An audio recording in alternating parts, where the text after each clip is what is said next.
नमस्कार दोस्तों।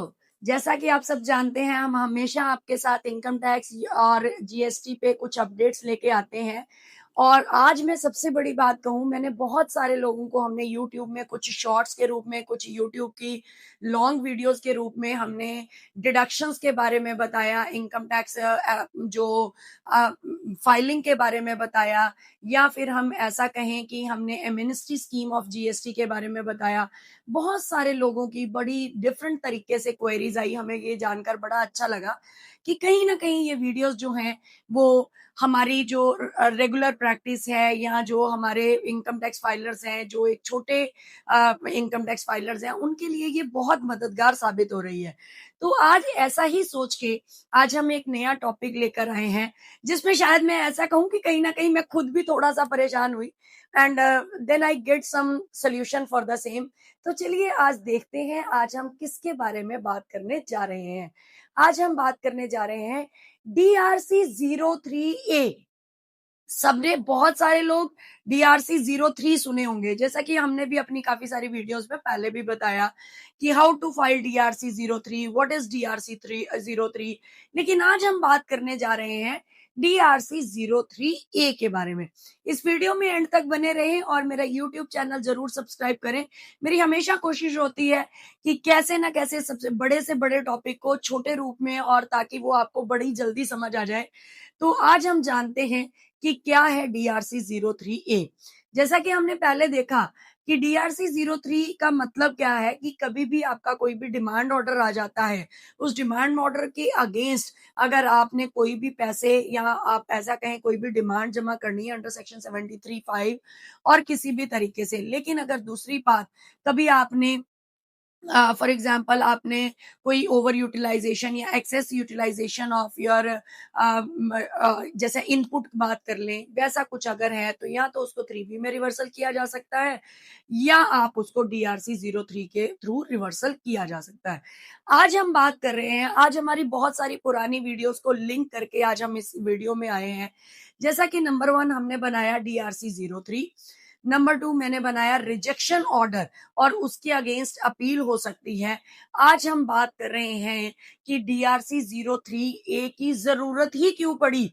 जब हम DRC 03 के अंदर कोई भी डिमांड, कोई भी जो हमारा कोई भी डिमांड निकली है, उसको अगर हम एक तरह से पे कर रहे हैं, तो why there is a need for 03A।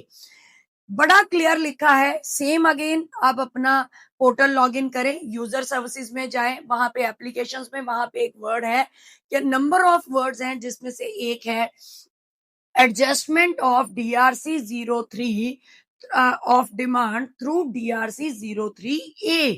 तो इस कॉलम में अगर आप जाएंगे, आप न्यू एप्लीकेशन करें और उसके बाद आपको निकल के आएगा कौन सा 03 है, कौन सा DRC ऐसा है जिसको इसके अगेंस्ट एडजस्ट कर रहे हो। तो मान लो वो मेरा ये नेक्स्ट नंबर है, आप स्क्रीन में भी देख सकते हैं। हमने एक DRC 03 का नंबर डाला। जैसे ही हम ये डालते हैं तो वो हमें बताता है कि आपने जो DRC 03 था उसमें क्या क्या आपने डाला, क्या क्या उसमें भरा, वो आपकी फिगर्स आ जाएगी। बड़ा श्योर है, ये बहुत ध्यान रखें। DRC 03 जब आपने फाइल किया, 3A जो है सिर्फ और सिर्फ उसी हेड के साथ एडजस्टमेंट करेगा। If you have a demand under section CGST, then it will take CGST demand. अगर SGST है तो SGST, IGST है तो IGST को एडजस्ट करेगा। तो 3A के अंदर आपने डिमांड को एडजस्ट करना है। Then there is a button of validate, उसको आप वैलिडेट करें। वैलिडेट करने के बाद आप स्क्रीन को वहीं रोक के बैक करेंगे। फिर उसके बाद वो हमारे से कंडीशंस मांगता है कि आप ये जो अब इसको एडजस्ट करोगे, पोस्ट एडजस्टमेंट में ये आपकी डिमांड पेंडिंग है और सब ऐसे करके देन उसको आपने एग्री करना है, एंड देन उसके बाद आप इसको फाइल कर सकते हैं। तो इस तरीके से अगर हम करते हैं तो DRC 03 में दिया गया अमाउंट जो कि हमने लिखा कि इस ऑर्डर के अगेंस्ट है, वो ऑर्डर नंबर चला जाता है। तो ऑटोमेटिकली अगर मैं बात करूं तो दिस इज एन एडजस्टमेंट। जो हमने डिमांड हमारे पास आई थी, वो डिमांड को हमने DRC 03 भरने के साथ साथ 03A फाइल कर दिया, ताकि वो डिमांड ऑर्डर के साथ वो कनेक्ट होके निल हो जाएगी।